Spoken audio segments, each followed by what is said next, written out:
Hello, Abe. Hi, Bernie. How are you? I'm good, thanks. Every- Good. Everything good? Baruch Hashem. That's what we Baruch need. Hashem. You traveling anywhere? I'm going next week. I'm going to Colorado to do some hiking, Oh, good for you. Yeah. Yeah. meeting my children. Yeah. Nice. All right.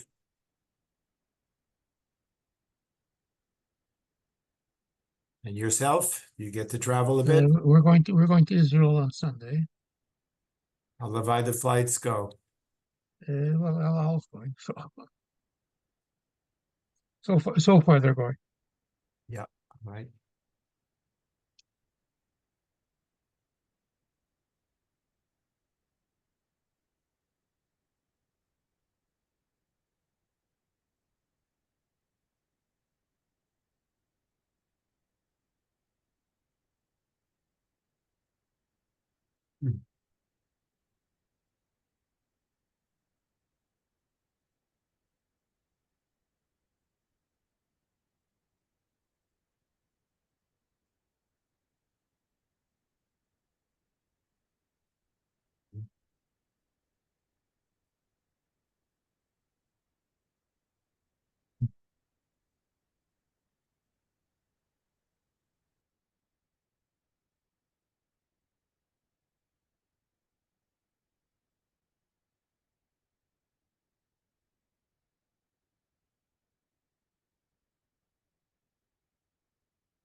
Good evening, everybody.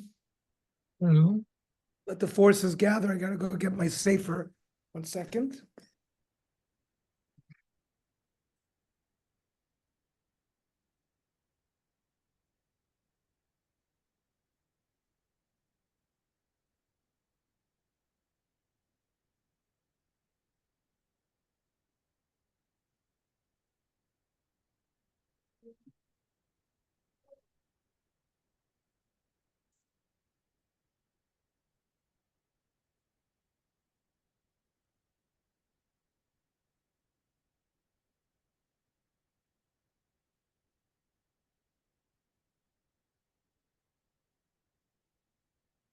Hello. Where are you, Harold? Hi, Harold. In the desert. Yes. Are you hiding in a bunker, Abe? Sometimes I feel that way, but no. Oh, It's dark. it's dark. It's very romantic, right? Harold, your forehead looks almost as good as your shirt. The same. It's all the same.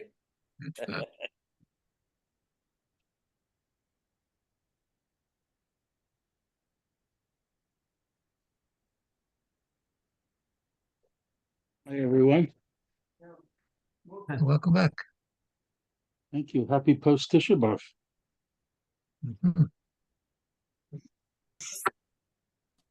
Oh my God, Mario, where are you? Where have Hello. you been? Good Hi. evening, everybody. Okay. 1 sec. Say it again. No, it's okay. What page? Page 116 or 117? 117, yeah. yeah.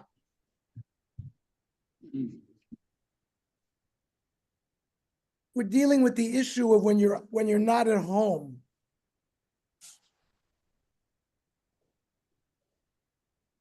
I think we did the Shmira Shabbos to the Hilchasa inside last week.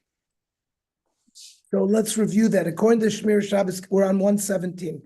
According to Shmira Shabbos Hilchasa, a family member who lives at home and is away for Shabbos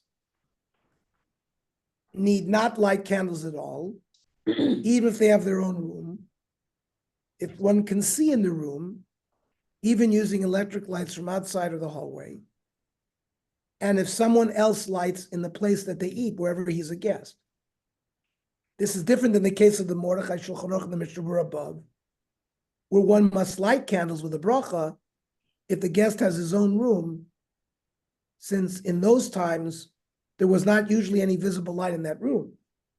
Significantly, the Shmir Shabbos also notes that one should not light actual candles in an unattended room in cases where doing so may constitute a fire hazard. The Shmir Shabbos Gilchazah continues that the same halachot apply if a married woman is away from home and another member of her family is lighting at home. However, he points out that married women have the custom to light even in situations where it's not strictly a chiyuv. Isha nisua hamu'ushpezes bebeis cholim. A married woman who is in a hospital. Or yoledes, animtzes bebeis havra v'chadome. A kimpetur, right? A woman who's given birth, and they used to keep them in a sanatorium for a period of time after they gave birth. Since their husband is lighting candles with a bracha at their home, they are patur, exempt from the obligation of adlokas neros.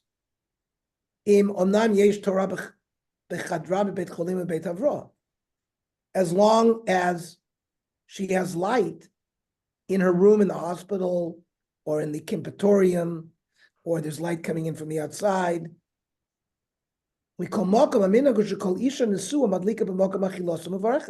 However, despite all this mikra din, there's a custom that a married woman would like wherever she is, wherever she's going to eat, and she makes a bracha.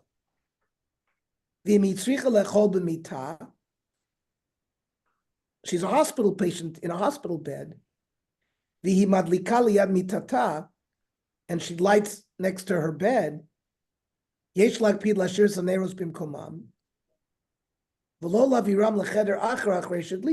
leave there and shouldn't be moved to another room after she lights. Rav Moshe Sternbuch, the poisik for the Eidei Charedis, the Moadim Uzmanim, disagrees with the assertion of the Shmir Shabbos that a woman can fulfill the obligation for any regular family member who is not home for Shabbos. In his opinion, this exemption applies only for a woman lighting on behalf of her husband. But if one of the children who lives at home or other household members is away 1 week, they would need to light candles and recite a bracha if no one lights for them. Let's say they're not at a guest who's lighting. Example, they spend Shabbos with a few friends where no adults are lighting candles. Accordingly, he asks what the halacha should be concerning those who sleep in yeshiva dormitories. He says, "V'nisponein, let us think. Achshav mawadin beven yeshiva shalomed ochel v'yashen b'yeshiva." A student in yeshiva who's learning in the yeshiva, eating and sleeping there. Heichu yotzei takanat chazal. Shabbat. How is he going to be yotzei this mitzvah of hadlakas neros? Shabbatlakas hahorim b'veisov v'aday ena yotzei. When the parents light at home, he's not yotzei. Sharak bi'ishto mahani mishum she'ishto kagufa. The reason why when our wives light for us when we're out of town, and it patters us, is because there's a principle of ishto kagufo, but that doesn't exist. That relationship with a son who's away in yeshiva. So this question asked by Rav Sternbuch above is relevant even if we do not distinguish between a wife lighting on behalf of her husband and a mother lighting on behalf of her children. Even if a mother can light on behalf of her children when they are away from home, based on the rules we have seen so far, it would seem that since those who sleep in dormitories have their own rooms, they should light there due to their own shalom bayis. And this is indeed the ruling of Rav Ovadia Yosef. Bachurim pnuyim, single boys, she'ein lam yisha, that are not married, she'nimtzaim b'yeshivot, they're in yeshiva, yesh lam cheder nifrat, shekol echad yesh bo shnayim u'shlosha bachurim, they're in a room that they're sharing with 2 or 3 boys. Aval pi shemadlikim mitama yeshiva b'cheder ochel, even though they have a chiyuv, even those who have their own room, to light Shabbos candles at the dining hall, they have a choiva, since they have their own room, to light Shabbos with the candles with a bracha. The echad min habachurim hanimtzaim becheder echad, one of the boys in each room, yivarach v'yadlik v'yichavin liftor's chavera, and should have kavana to pater his friends. They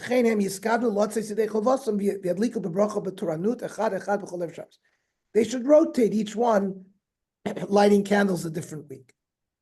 However, many yeshiva students do not light Shabbos candles in their room. The Piskei Teshuvos provides some practical solutions as well as possible justification for the practice not to light at all. Mashma b'divrei poskim, shebachurim v'na'arot. So now we're talking about boys and girls, she'einam nesuim, that are not married. Einam yotzim b'masha madlikim b'beis horeim. They don't have a fulfillment of the mitzvah, the fact that they light in their parents' house. Elam can't even say unless they're there. About when they're not there, like they're in yeshiva or seminary. They have a chiyuv to light neros.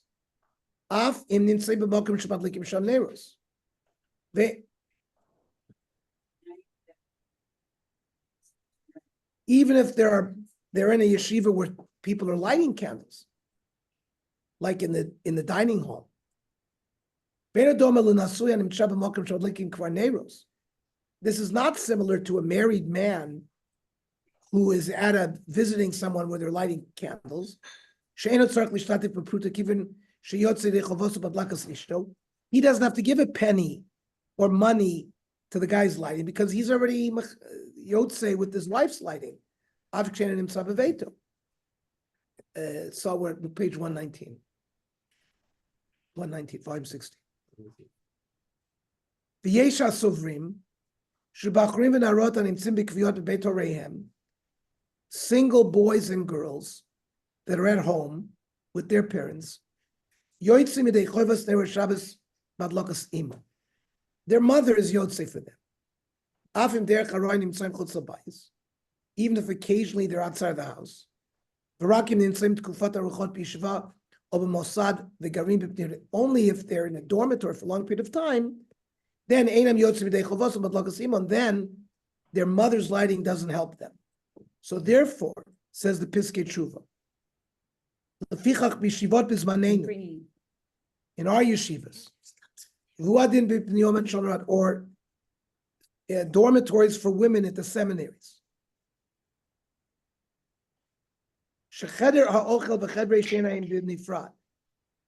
there's a dining hall, and the rooms where they sleep are 2 different places. Let's say one of the bochrim or the girls lights Shabbos candles in the cheder ha'ochel, or let's say the married woman who works in the kitchen. The other boys, who we said have individual rooms, have 2 eitzes. He can participate. Thank you.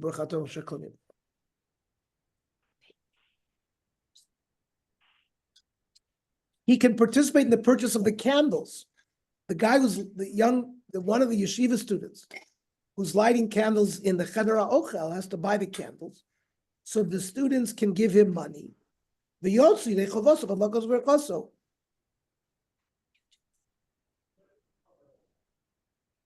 He says one person can lift up the candles and acquire a portion of the candles on behalf of all the people in the Shiva. That's a different Eitzah. Or another Eitzah, Sheyadlik b'cheder sheyoshan sham v'yadlik b'vracha. He can light in his room with a bracha.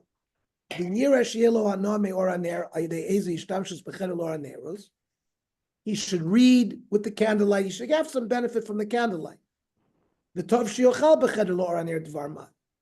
He should bring back some food to his room to nosh a little bit by candlelight. Same thing, they can all contribute to buying the candle in that room, and they will be all biyotze.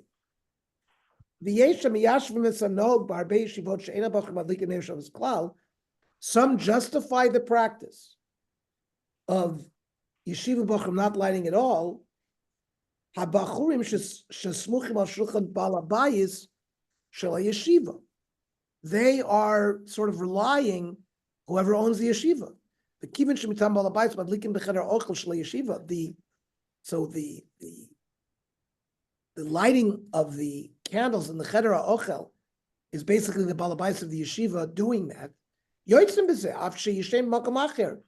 Even though they sleep somewhere else. And if there's electric lights in the hallway where they sleep, where some of that light comes into their room, so that helps for the fact that a bracha was made for them somewhere else, which covers them using the light in their room. So according to Piskei Teshuvos, 3 options exist for yeshiva and seminary students. 1, they should give money to participate in the lighting in the dining room. 2, they should light candles with bracha in their dormitory. They should light the LED or whatever we said, the electric lights, because it's for safety reasons.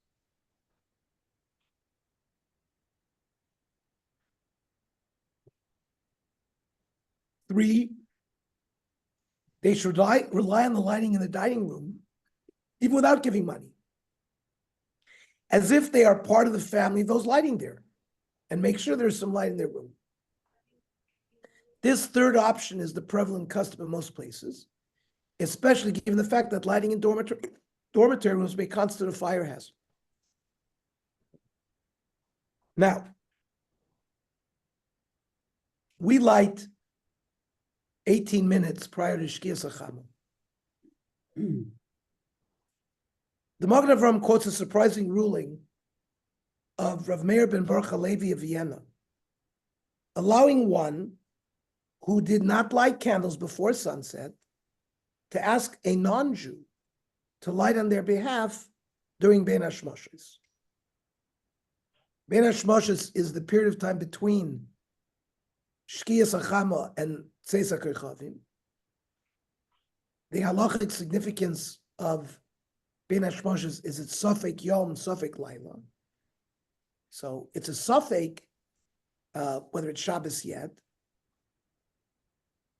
So the Magen Avraham points out the difficulty making a bracha on an already burning candle, but concludes that this ruling may be relied on if one forgot to light. Because of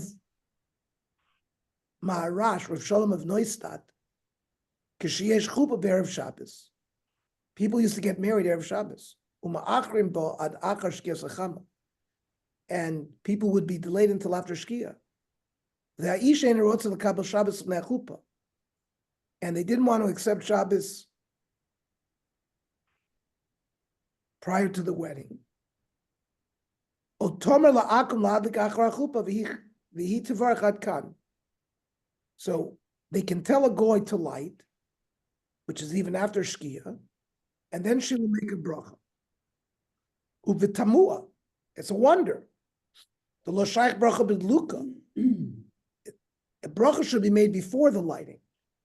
Making a bracha while it's lit is not really shaykh. It's not really appropriate. V'od damir la'akum Shabbos. It's also, there's a rabbinic violation of telling a goy to do something that you're not allowed to do on Shabbos. It's a shvus. He says, "Miu ben hashmashos legozra shvus." Since it's ben hashmashos, the gzeira V'amir la'akum is only mamish on Shabbos. Since it's Sofek Shabbos here only, there's no gzeira, so that's why you can rely on it. There's no amir la'akum. The only problem is making the bracha while it's lit, and we can rely on that. So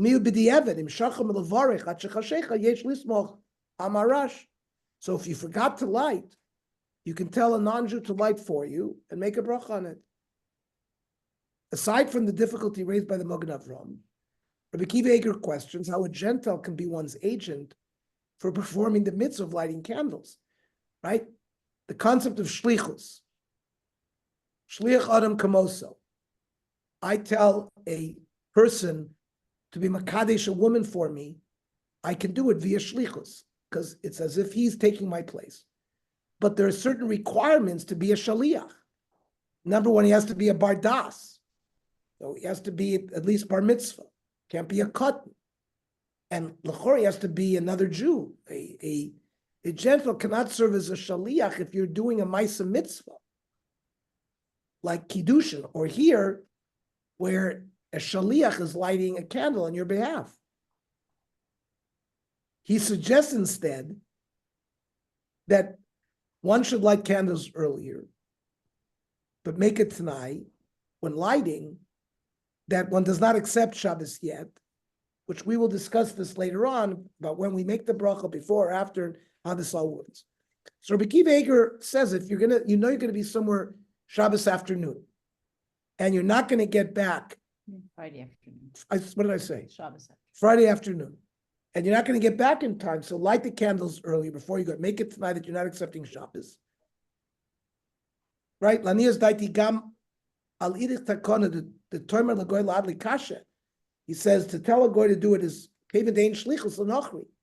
You can't appoint a nochri, a shaliach for you. So einem adlekas ve'ech tevorach. And how is she going to light? She should light before and stipulate she's not accepting Shabbos by lighting. Although the Shulchan Aruch writes that one must not light Shabbos candles early if one does not accept Shabbos, and that one should never light before Plaga Mincha, Rabbi Akiva Eiger writes here that at times of need it is permissible to light early without accepting Shabbos, and implies that this is permitted even before Plaga Mincha. However, the Bir Ar-Lochos, the Mishnah Berurah, writes in the name of the Ola Shabbos that lighting candles before Plaga Mincha has no validity, and one who did so must light again with the bracha after Plaga Mincha. See also the Maria Bazak, which is the Shalas and Shuvas of Eretz Chemda, for a lenient ruling based on the comments of Rabbi Akiva Eiger regarding lighting early. Most of the Achronim, including the Mishnah Berurah, indeed dispute the validity of the solution suggested by the Maram of telling a non-Jew to do it for you. However, to defend the Maram and resolve the question of Rabbi Akiva Eiger, some explain that for mitzvahs where only the result is important, it is possible that there is no need for agency, as long as the result has been achieved. That means you don't, the shlichus, when you give the giving money to a woman for kiddushin, there's an act, there's a ma'aseh going on. Here, we only need the light for shalom bayis. It's not like Ner Chanuk or a hadlaka oisa mitzvah, where the actual lighting. Here, the lighting, shining candle is a heicha timtza, is a method for which we have light. That's what they're saying here. So asking the nochri to do it is not a problem, because he's not performing a mitzvah in the actual lighting. It's a heicha timtza for light to be there. The case of lighting candles, it is possible that the Maram holds that the position holds that if a candle is burning, the mitzvah has already been performed. The principle is found in the comments of the Machneh Ephraim regarding a non-Jew constructing a ma'akeh, right? If you have a roof, so for sakana purposes, you have to build a fence, a ma'akeh around the roof for safety. And there's a mitzvah to do that. So what if a non-Jew builds the ma'akeh for you? Or you have metal kalim that needs to be toivel before you use it. We learned that from Milchemes Midyan, that all of the kalim had to be toivel. So what if, can you send a non-Jew to immerse kalim for you in a mikvah on behalf of a Jew? The Machaneh Ephraim concludes that in such a case, a bracha cannot be recited, since only the one who performs the mitzvah may recite the bracha. Says the Machaneh Ephraim,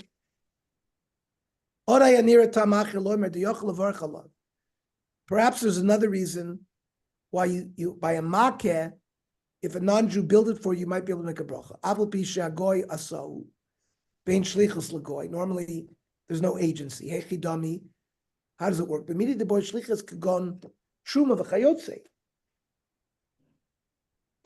a shlich to give truma, that requires agency. Something that you just, the makeh has to be built. It doesn't require a shaliach to do it. It's done. If he fixed it, even if you didn't know about it, raise a shop. The kayotz is because of Arash, but the tefillas kelim, since being toivel kelim kiven de ihedvilu Yisrael shlomi daito mashasa osui, he's saying that if a non-Jew, without your knowledge, did tefillas kelim for you, it works. So goinami mahani, because shlichus only works if you tell the shliach to do something for you. So you see, agency is not part of this. That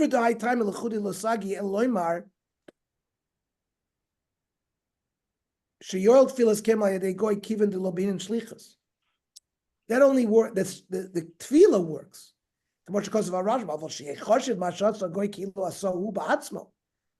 Or to make it that what the non-Jew did is as if you did it, so you can make a bracha. No.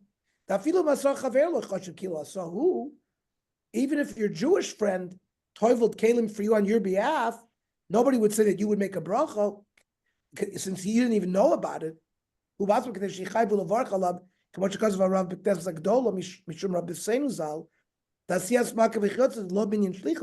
These things, like a building of a makkah that doesn't require shlichus, ein balabais mavarech alav.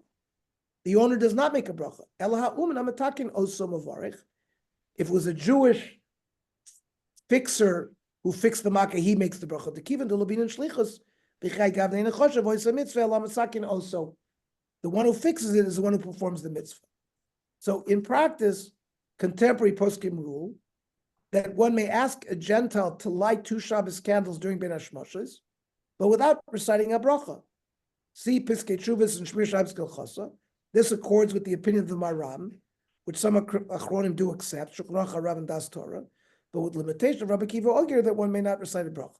The Piskei Teshuvah adds that in cases where she is embarrassed or insists that she wishes to recite a bracha or light the regular number of candles, there is basis for leniency. I guess even during Ben Hashmoshes.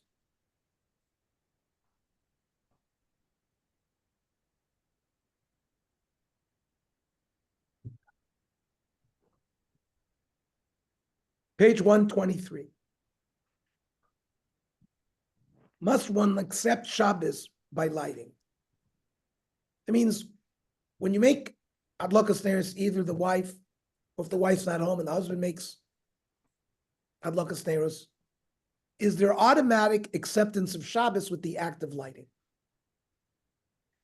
This is a dispute within the Rishonim, whether lighting Shabbos candles constitutes an automatic acceptance of Shabbos. The Bahag, the Baal Halachas Gdolos, very early, say for your time in the year 900,000, the times of the Gaonim, writes that all malach is forbidden after lighting candles, and therefore rules that one must light Hanukkah candles on Friday night prior to lighting Shabbos candles, because you can't do any malacha. If you lit Shabbos candles, you wouldn't be able to light Hanukkah candles. You got to light Hanukkah candles first. The boy looking near Hanukkah and near Shabbos. Friday night, we have to light Shabbos candles and near Hanukkah. Bereisha madlik de Hanukkah, v'hadar madlik de Shabbos. First you light Hanukkah and then you light Shabbos. The adlik de Shabbos bereisha itzri ladluk de Hanukkah. If you lit Shabbos, the Bahag is clearly saying that you've accepted Shabbos. And you're not allowed to do any malacha. And it would be prohibited to light Hanukkah candles. It seems that the Bahag is learning that the lighting of the Shabbos candles is automatic acceptance of Shabbos. The Ramban disagrees with the Bahag. He argues and brings proof that lighting candles is part of the Shabbos preparations, but does not constitute automatic acceptance of Shabbos. Kamahu rachak ze'ata. He says the Bahag is very off the mark here. Im Omer b'Yom Kippurim kain b'sha Omer zman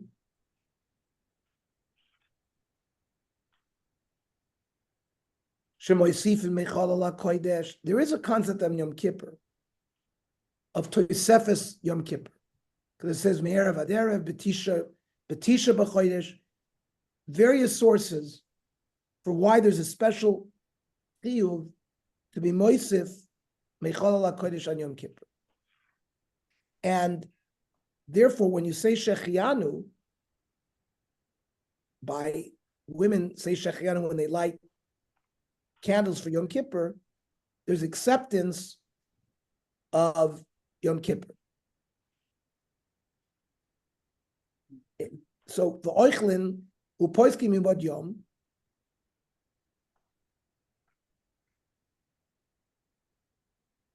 and we have to stop eating already when it's still daytime. You can accept early not to eat. And now, after when he says, we say shechianu in shul, after kol nidre, the chazan and us say shechianu, and that's when we accept.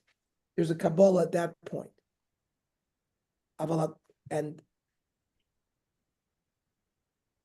so there is a concept of accepting early. Avalad lokas ner Shabbos, imidliku mibad yom. If it's still light, there hasn't been shkia yet. Ma kibul Shabbos yesh bekach. It's not an automatic kibul Shabbos. Arei kadesh lo yeh torah be'erev u'oiseh. You're lighting candles to get ready. Im kein hidlik ner shel Shabbos lo yadliku ner acheres. Doesn't mean he won't light another candle. Adarabah, lo but neshi Shabbos u'madlik, el neshadayin and a Shabbos madlik. You light because it's not Shabbos yet. That's why you're lighting Shabbos candles. The Ode, Hare Amru B'Shili Pirkin, Shlishis, in the 3rd chapter, it says, La'adlik is an air.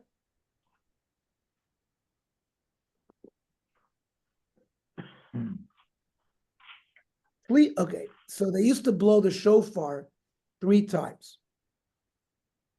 The first time, people should close their stores. Then there was a second blowing, then there's a third blowing. So Shlishis was the signal, Lahadlik Saner. Hidlik Amadlik.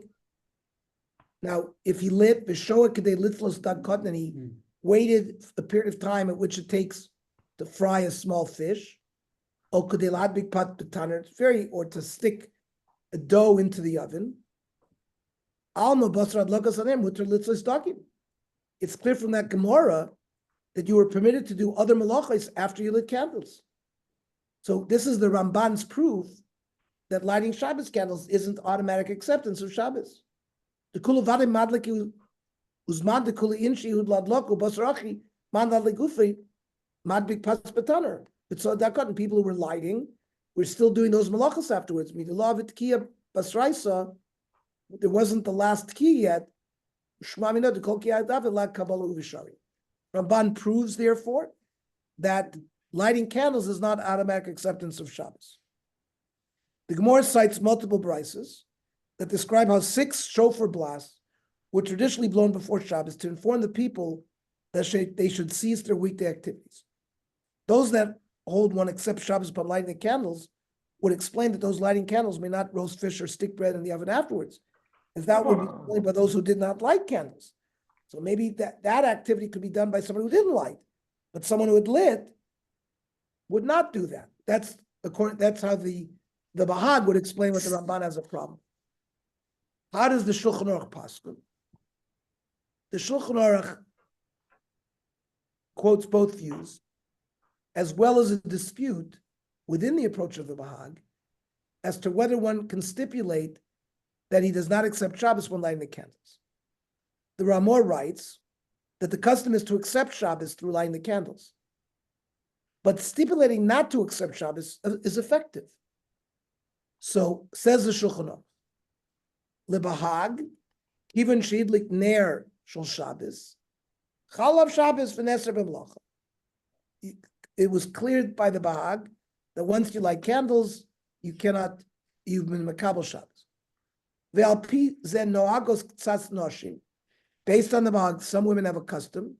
She'achar shebarchu vidliku, and after they made the bracha and lit the candles, mashlichot la'aretz hapsila shebiyodin shedliku ba.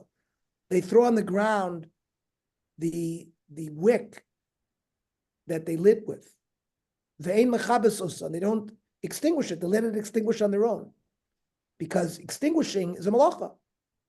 V'yesh shomim she'im masna kodim shedlika she'enim mekabel Shabbos ad sheyomer chazon barchu. But if when the woman lights at home, she makes a t'nai that she's also not going to accept Shabbos until the Chazan in Shul says Baruch Moil. The Yesh Shomim Sheina Moil. Some say it doesn't work. The Yesh Cholkin, which Alabahag, that's the Ramban. The Oimrim Shein Kabbalah Shabbos Toilet Badlakas Aner Elbit Filas Arvis. Shekivin Shomer Chazan Baruch Hakol Porshim Lachtim. That it's the Chazan saying Baruch that is the Kabbalah Shabbos. Uladidan. Even she's chilu mizmor shir yom HaShabbos. Haviki baruch hu ledidu. We though are makabel already by mizmor shir yom HaShabbos. Look at 15. The term then refers to the Talmudic era where Shabbos was accepted in shul and reciting baruch hu. The term us refers to the post-Talmudic era when the recitation of mizmor shir was instituted prior to baruch hu as a means of indicating that one is accepting Shabbos.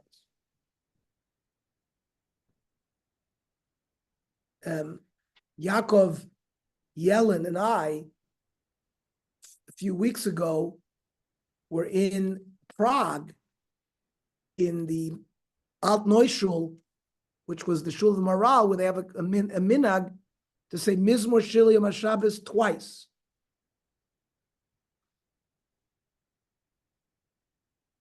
And right, Yaakov, do you remember that? They said it twice. Absolutely, yeah. I'm trying to remember, did they do it back to back? I think they did one before L'Chadodi and one after L'Chadodi. I'm trying to remember. Yeah. I Something mean, like the reason for that is not clear. One reason I read is because they were worried that people hadn't gotten ready for Shabbos yet. This may have something to do with the Golem, which we know is a made-up story. But the Mizmor Shir stuck to give everyone enough time for the second time. They do it twice. They do it Yeah. twice. I think still the only shul in the world that still does that. Anyways, says the Ramah, Hagah, the Aminag, she'ota isha madleket mekabelet Shabbos badlacha. The minhag is that the women accept Shabbos when they light. Unless she made a conditional statement before. And vafilu t'nai b'leiv sagi, a t'nai that she made in her heart also works. We are mutter until we go to shul and say Mizmor Shel Yom HaShabbos. Some Achronim write that the view of the Shulchan Aruch is in accordance with the position of the Ramban. This is explained by Rav Moshe Levi in his 3-volume work on Shabbos, Menuchas Avo. Umoran, Rav Yosef Kar b'Shulchan Aruch Abayis Hevi das bahag b'shmo. I think that's a typo. Ernie, I'm sorry, I didn't understand something. You said that Yeshua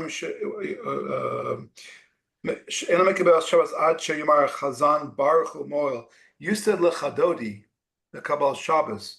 No, I didn't say l'chadod. I said Mizmor Shel Yom HaShabbos. That's right before Baruch Hu. Okay. That's right, Mizmor Shel. See the Shulchan Kivan Sheschilu. The Shulchan Aruch already. He said the post-Talmudic, in the Talmudic era, they accepted Shabbos by Baruch Hu. But in the post-Talmudic era, which the Shulchan Aruch Uladidan Kivan sheschilu mizmor shir Shabbos havi kebarchu l'didu.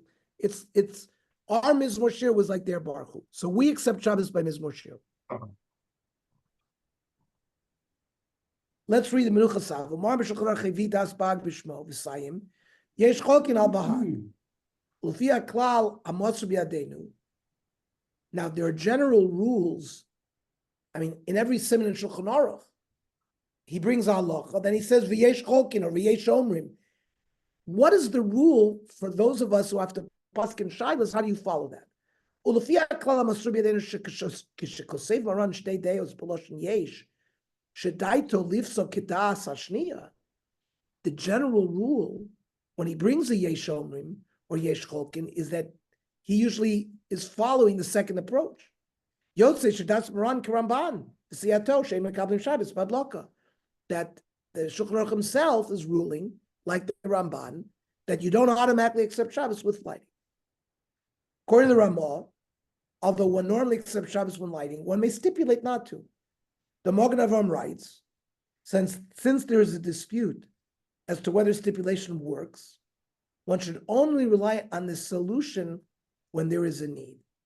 You shouldn't just do it. It has to be a purpose for it. She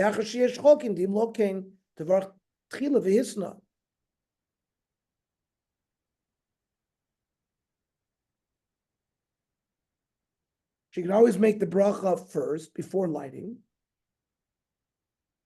and make the t'nai.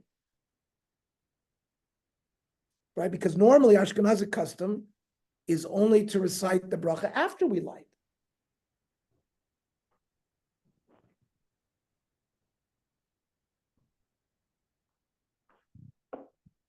The Mishnah Berurah rules in accordance with Magen Avraham. But the Piskei Tshuva points out that the term tzoyrech, need, is ambiguous. It's an emergency, or l'tzorech Shabbos, or gam shar dvar mitzvah. You have to give a poor person some tzedakah. I feel like kol davar shehi true davar nechpetzel of anything that she's worried about. V'amekil yeshel ami lismach. A woman, he basically says, can always make it tonight. Or if they're sick or weak. The Shmir Shabbos Kilchasa cites Rosh Shlomo Zalman Auerbach's ruling that one may not make the stipulation only for the purpose of traveling to the kotel after lighting candles. Meaning, is a woman allowed to light candles at home and make it tonight, oh, I'm not going to accept Shabbos because I'm driving to the kotel? He says no.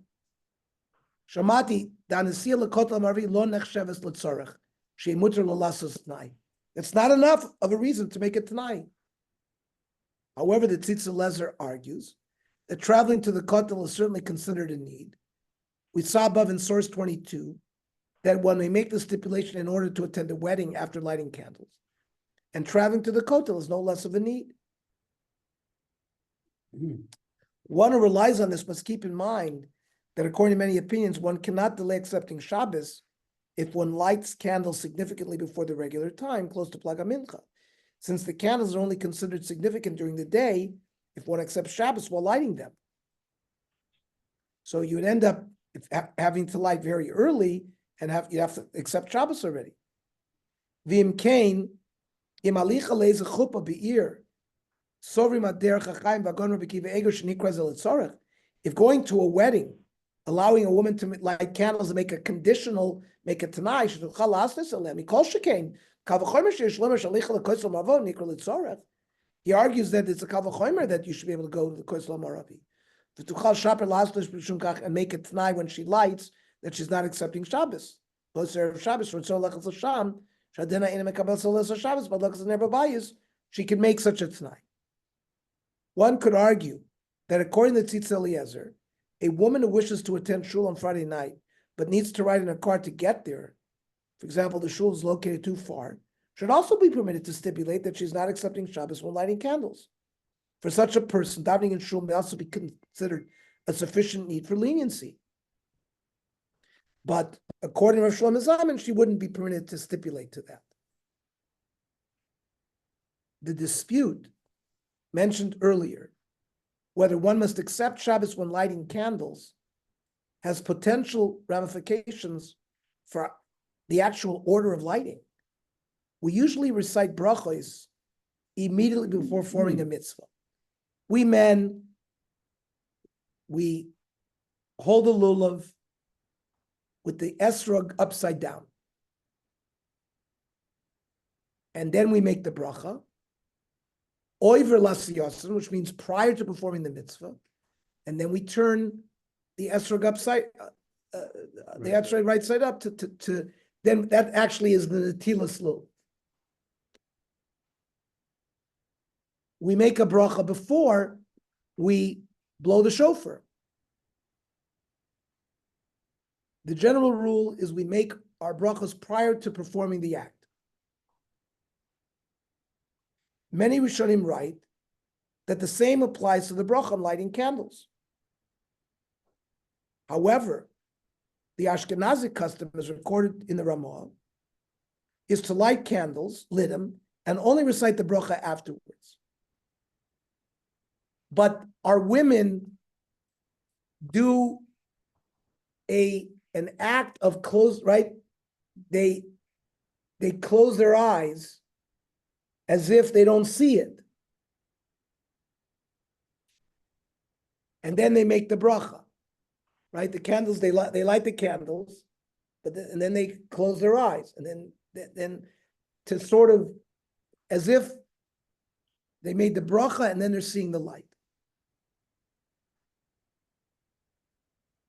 The Mari wheel explains that this is in accordance with the view of the Bahag. The bracha already constitutes acceptance of Shabbos. And if one would make the bracha first, it would be not possible to light. So why is the Ashkenazic custom like this? Because it's not just the lighting, which is the acceptance of Shabbos. It's the bracha. If when she makes the bracha, the normal thing would be for her to make the bracha and then light. So like we said all along, make a bracha and blow the shofar. Make a bracha and take the lulav. But we don't do it. She lights and then she makes the bracha. Why? Because according to the Bahag, it's the bracha already that constitutes acceptance of the Shabbos. Once you accept the Shabbos, how are you going to light the candles? So they light the candles and then make the bracha. But they do this trick of closing their eyes. I'm sure they're going to say that.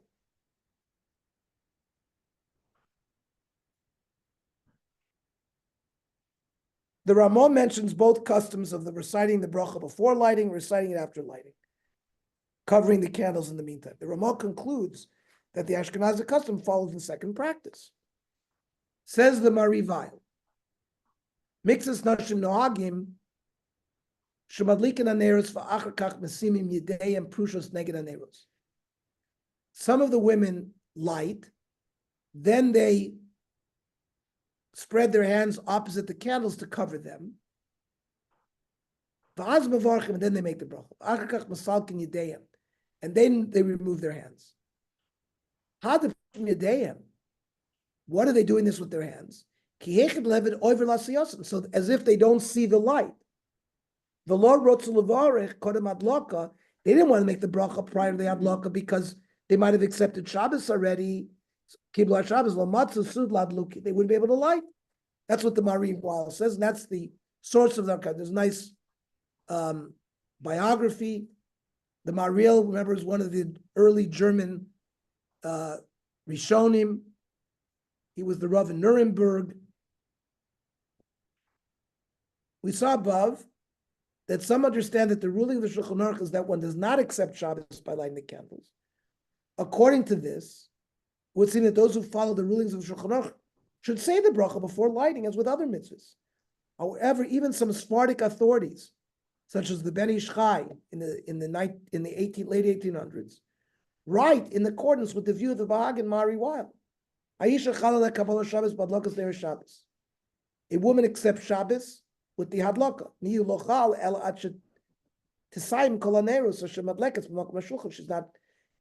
She doesn't accept it until she's finished lighting all of it.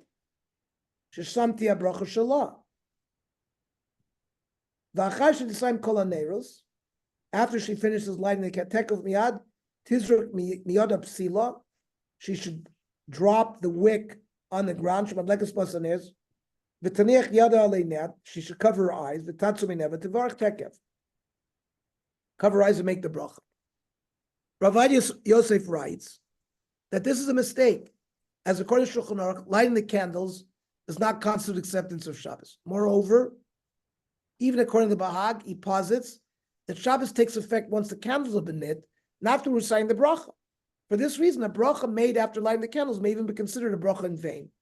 So he's going to say to make the bracha before lighting, which is the Sephardic custom. Really? Chazise le'arav Maimer Mordechai. Shehi Ramasha Kosovar Ramah. Shaminat levarch acharad laka. Right? The Ashkenazi custom is to make the bracha after you light. Mishum shemavarich kodem. If you make a bracha before, Arei Kibul Shabbos alav. That constitutes acceptance of Shabbos. Ve'no yochel odlan, you wouldn't be able to light. Ve'alzek kosov. Shadavar borish ladas yesh chokim. Shehevi, according to the other opinion the Moran brought. Remember the Ramban, who said that there was not acceptance of Shabbos when you lit. So ein makom lazeh. You don't need to be worried about that. The Afla Das Bahag, even according to Bahag, that said that lighting candles was acceptance of Shabbos, he's going to say here now that it's the lighting, not the bracha. Right? Mikol makom avar sham she'en kabbalah Shabbos tluya lebat loka, v'lo bebracha. V'chein mashma Beis Yosef sham. Rav Yosef Karo, who wrote the Beis Yosef, explains that way. V'lachein lo evi maran, which is the Shulchan Aruch, Tzvar Zukuliker, didn't bring this at all. And therefore, you should make a bracha before lighting. Vilkach anan the Gagarin Bosok Piske Maran. Rav Ovadia Yosef is saying, we Sfardim that follow the psak of Maran Shulchan Aruch, loy chashinin l'svar zu klal. It's not like misafik we should do anything. We're not choishes for this at all. The pshita da'av fades better levarch oiver lasiyasin. When it comes to mitzvahs, the rule of making a bracha before you do the mitzvah comes first. K'moshe b'shar mitzvahs. Hamurami kol ha'amr, the conclusion. Shebein ha'noshim uvein noshim ha'madlikin ner l'kavod Shabbos. Whether men or women who light tzrichim levarch tchila v'achar kach tladlik. Make the bracha and then light. Ukedin shar mitzvahs shemavarchin alein over less, like other mitzvahs. Shoifer lulav vein kolev double zebin Shabbos liyontiv. Same thing. Shabbos candles and yontiv candles. L'didan the kibano ros maran. We have accepted the psak of Shulchan Aruch. V'af misha noganata levarich acharad lokaber Shabbos. Someone who's had the custom up until now to light and then make the bracha. B'hum they are Sfardim. He's not talking about Ashkenazim. He's talking about Sfardim or Edot HaMizrach. Sholchin achar ros maran zal yeshul l'shanos minago. They should change the minig. Ulachzir atarel yoshnan, return to the real way to doing it. Levarch lachkach ladli. Kevin shnas Rav Poskim Moran amavarch achar lakav yibrach levatola. Wow. So we saw above in the words of Shulchan Aruch that based on the view of the Bahag, some women avoid extinguishing the match after lighting candles. However, the Aruch HaShulchan writes that those who recite the bracha after lighting may extinguish the match in between lighting and reciting the bracha, which I'm sure is what our women do. Here the Aruch HaShulchan clearly understands that one accepts Shabbos when reciting the bracha. Therefore, you have time to extinguish the wick or whatever you're doing, using to light prior to making the bracha. Because of Rabbeinu Beis Yosef is ifyud. Shemipnei zeh no hagot ktsat nashim. The custom for some women is sha'achar shedliku saneres bebracha, that after they made their bracha mashlichus la'aretz hapsila, they throw the wick that they lit from to the ground. Should be yodin shedliku b've'ein mechaves osot, and they don't actively extinguish it. Ad kan l'shon v'nira doisu nashim barchu mikoydim adlok. But those are women that made a bracha before that log. If they're going to make the bracha after lighting, like Ashkenazic women, they can extinguish it before they make the bracha. It's the davar pashut, says the Aruch HaShulchan, that there's no Kabbalah Shabbos until the bracha. Lefize nashim shalanu, Aruch HaShulchan was an Ashkenazi. Shemavarchos achar hadlaka, who make the bracha after hadlaka.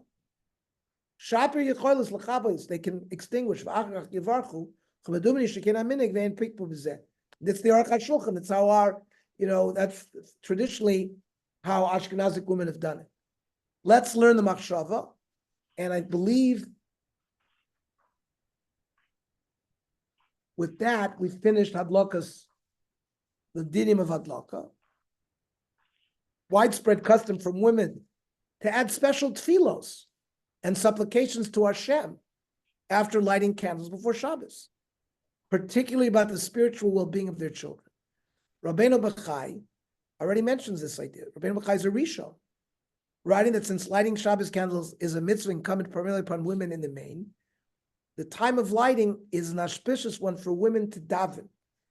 Rav Shlomo Levenstein in Humatoka Or notes that Rav Mechel Yehuda Lefkowitz would frequently cite this passage for Rabbeinu Bachai when encouraging parents to pray for their children's growth in Torah and fear of heaven.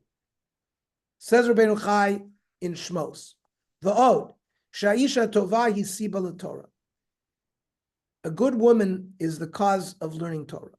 She can take her son to the yeshiva. She's at home. She has compassion on him. Gaguim.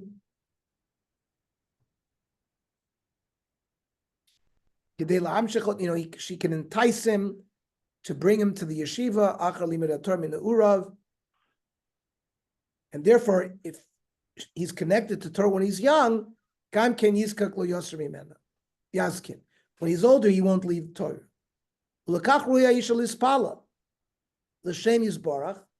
It's appropriate for a woman to daven. It's a special mitzvah that she has. That she should be given children who have the light of Torah. Tefillah is heard more during the time of mitzvah. Or Ner Shabbos represents light. Torah is called or. Kiner mitzvah Torah or. People who were always practicing lighting candles should have children Talmidei Chacham. Rav Shlomo Levenstein reports an amazing story concerning the effect of the tefillos recited after candle lighting. One of the grandchildren of Zalman Aran, secular education minister in the government of Prime Minister David Ben-Gurion, was asked how he returned to Judaism and became observant. He responded as follows.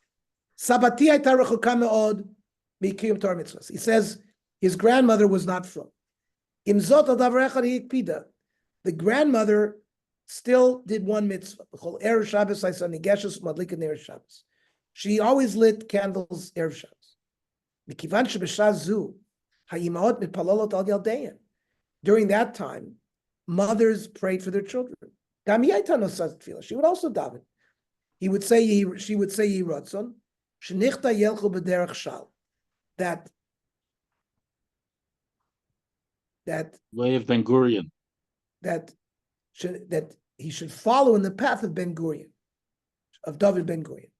Kol zeh ad la'oto yom. And she would do that tefillah every day. Chazer Zaman Aron lebeison nirgash.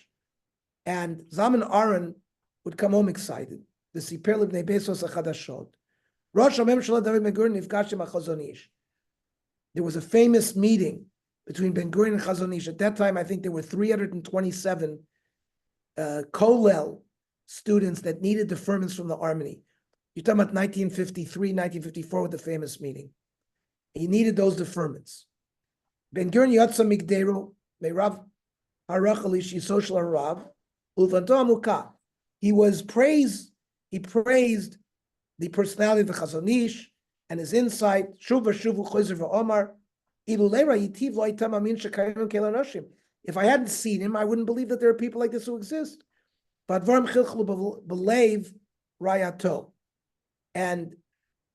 when Zaman Aron, he told his family this news, and these words touched his wife's heart. The next week,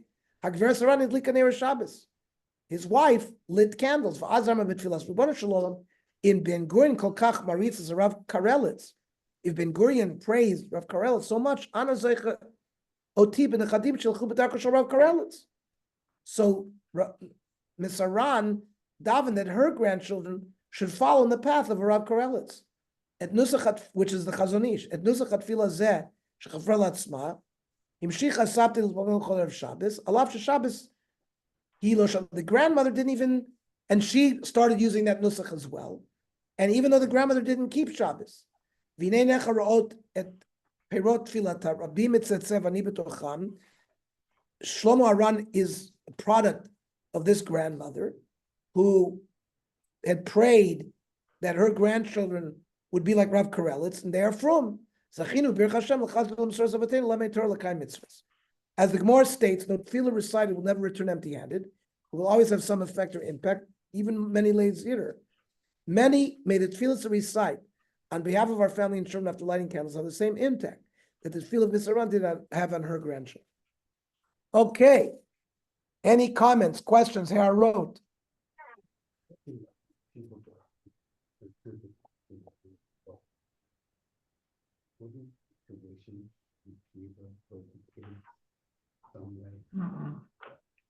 Saul asked, we learned tonight that one of the eitzes for the Bachra Yeshiva was that they can contribute to the purchasing of the candle. Let's say one Bachar is going to light candles in the Chadar Ochel, so the other yeshiva boys should give him some money to purchase the candles. Saul says, if they pay tuition for this yeshiva, so paying the tuition goes into buying the candles as well. And that should cover it. I think that's a very good ha'ara. Just like the tuition pays for the food, it pays for the electricity that they use, so it pays for the candles that were purchased for lighting Shabbos candles. Yes, Walter. Yeah, no. So by the Kollel Chazon Ish, two of those people were, of course, Rav Goldich was there, and the Rav Goren were in that kollel at that time. And they got Pturim, but it's just funny that after that you see that there's a Ptur, and today there's a big machloikas because of that Ptur that Ben Gurion gave. That machloikas happened and carries on. And those two, one started the Yeshivat Hesder, and the other one was the Rabbi Rashi of the army. So, I'm not sure exactly the brocha that came out, that when Ben Gurion saw him and gave the ptur to all the other people who were in yeshiva, that they should have a ptur. It's not exactly, I know they're bringing it up, and I know that there are a lot of people came out of that from, learning Torah all the time. So it's a big machlokes. No, I think that I don't think that Ben Gurion in his wildest dreams, remember you're talking about the early 50s, the 40s. The thought was that Orthodox Judaism was disappearing. That's both in America and in Israel. Conservative Judaism was flourishing. Mechitzas were coming down. Shar Tefillah didn't have a mechitza. Beth Jacob didn't have a mechitza. It was only through, I'll give you certain reasons I think what made the change. But Ben Gurion, when he gave 327 deferments, he never dreamed that there would be 60,000 deferments today, because they thought Orthodox Judaism was going away, was not going to last. I'm not sure if it's. I'm going to give 300 deferments because it's not going to affect us. They never dreamed that it would grow and grow and grow to be what it is today. Yeah, but those 365 or 67 deferments were people who were really sitting and steiging and learning in Torah. So yes. Today, I'm not sure if it's the right. same thing. Correct. We're not disputing that. But I believe my Rabbi Sugarman, who was the Rav in the Valley, Rabbi Yaakov knew him very well. He always told me that what reversed the decline of Orthodox Judaism was the creation of the State of Israel. That's what the Rav Soloveitchik, 1948. I once told you that the clergy, the Christian clergy, would tell Rabbi Soloveitchik when they'd see him at these conventions, we told you were a cursed people. You see, the Holocaust, 6 million were killed. This is the curse. We told you were a cursed people. God has left you. And the Orthodox rabbis had no answer for them. But when 1948 came in the state of Israel, Rav Soloveitchik said, you see, God is shining, he's smiling on us again. Kol dodi dofek. He's knocking on the door. And the beginning of the resurgence, of course, 1967, with the capture of Yerushalayim, even added further to that. And of course, Chabad and Karlbach and Kiruv and all of that, and Rav Aaron Kotler and Lakewood and Torah Masora, and many aspects, Orthodox Judaism flourished beyond what they thought. I only mention this because I think Ben Gurion gave the deferments because they never dreamed that Orthodox Judaism was going to grow to the heights it did. Besides the issue that Walter says that it could be that really only 1,000 people need deferments today, the real Steigers, or 2,000 or 5,000, whatever that is. And that's probably part of the process that's going to go on now to determine, miva mi'awochinim. But I think that's part of it. Yes, somebody want Yaakov. So, if you read the sociologists, Jewish sociologists in the 60s, there was a conservative triumphalism that they were going to triumphalism, Marshall Sklar and others. And that was because of the suburbanization of America. Because the people were moving to the suburbs, they felt Orthodox Judaism could never compete. And the conservative movement issued the ruling that you can drive. So that was it. But that changed a lot. Rabbi Rosenberg told a story. He said somebody in the hall, he was giving the elucidated kinnis. He said someone in the hall said to him, we had like a lot of people for all the kinnos till after mincha. And he said, that 50 years ago, I was in the shul, and basically kinnos was like 10 retired people who sat for an hour and then left. There was nothing like this.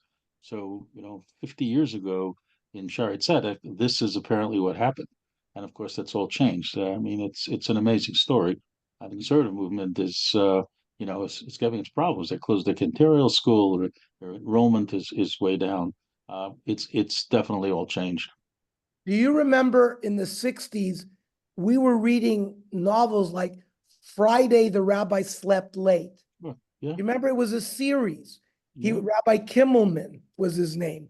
He was a conservative. It was he was like a detective. There were murders.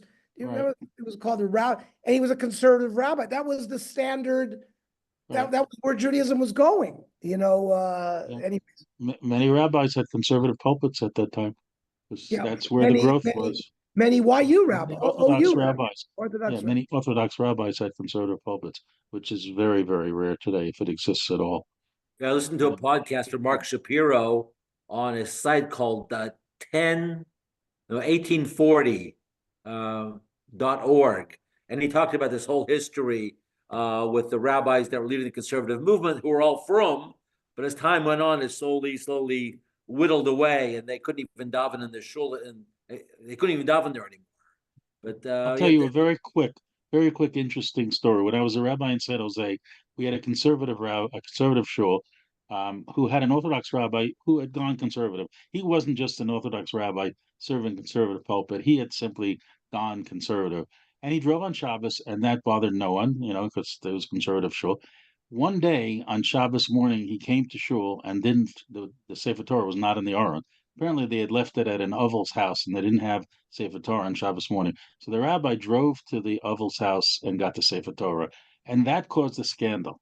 It was okay for the rabbi to drive on Shabbos, but to drive the Sefer Torah on Shabbos, that was not good. So I think that was a madrega. I don't know if today it would have a problem, but that caused a real problem for the guy that he drove the Sefer Torah on Shabbos. Although he was driving, was fine. Harold, you remember Yes. Marsha Melamed? Oh yeah. Bernie Melamed. Bernie Malabi, yes. Right. Being taped. So Marsha had a sister. His